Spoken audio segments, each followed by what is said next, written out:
Our Computex 2018 coverage was made possible by Aerocool, Synology and AlphaCool. Hey everyone, I'm Andy Raffel from eTeknix.com and we are here at the Silverstone booth at Computex 2018 in Taipei, Taiwan. We have got a couple of other videos based around what we've actually seen at Silverstone, so be sure to check them out where we looked at chassis.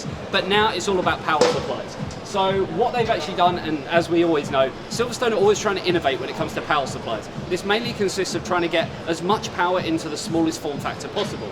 So looking at some of the products that we have here, some of these were shown at CES, but aren't quite on the market yet.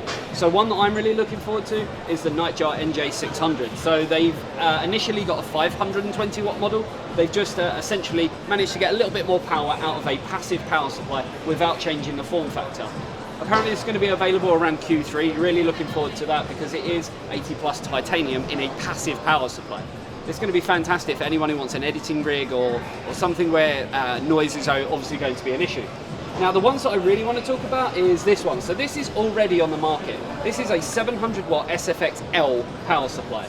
And it's pretty crazy thinking you can get 700 watts in a power supply this size, but they've taken it now one step further and managed to shrink it from sfx-l down to sfx. So we have, as far as I know, the smallest 700 watt power supply in the world. And the main thing that you want to look at is, as people describe with cars, brake horsepower per ton, it's all about wattage per litre. So this is actually 882 watts per litre. It's just absolutely crazy how they've managed to cram it all in there. Apparently it's taken quite a while to design these, and you can see that it is going to pay off. So if you are looking for something in a small form factor, this is going to be perfect for that.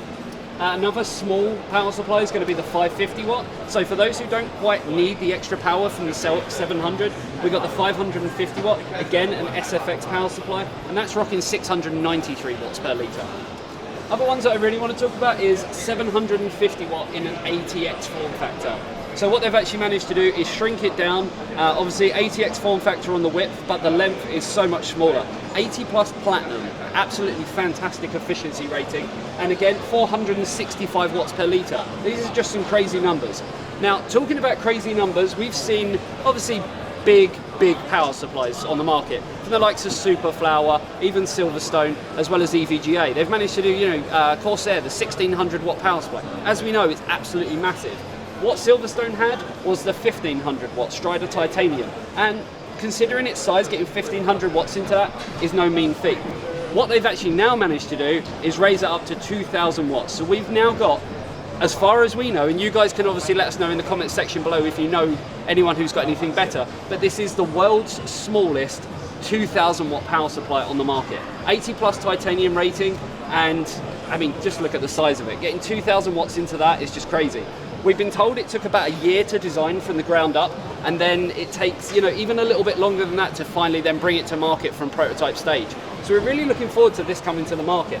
Obviously there are all the other models that we all know and love, so everything from your more basic Strider Plus models with 80 plus bronze efficiency, and then some of even laptop power, as well as kind of more on the industrial side. So as you can see, there's lots going on here at the Silverstone booth, so be sure to check out all of our other Computex coverage videos, and we'll see you in the next one. See you later.